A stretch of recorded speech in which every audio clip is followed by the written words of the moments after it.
Σώσον ο Θεός τον λαόν σου και ευλόγησον την κληρονομία σου. Επίσκεψε τον κόσμο σου εν ελέη και εκτιρμής, ύψωσον κέρας χριστιανών ορθοδόξων και κατάπεμψον εφημάς τα ελέη σου τα πλούσια.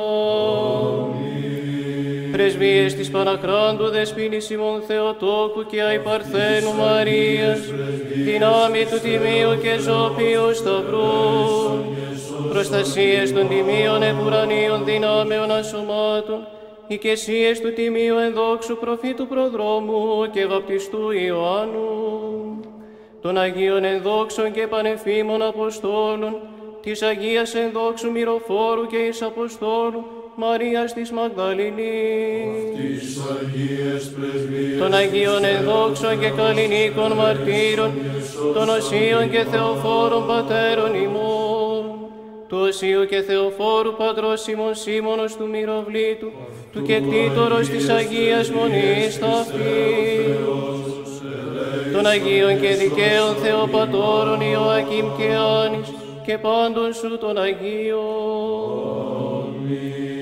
Οικετεύομεν σε μόνε πολυέλε, Κύριε, επάκουσον ημών των αμαρτωλών δεωμένων σου και ελέησον ημάς.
Φιλανθρωπία του μονογενού σου Υιού μεθου ευλογητώσει, συν το Παναγίο και αγαθό και ζωπιός πνεύματι, νυν και αΐ και εις τους αιώνας των αιώνων.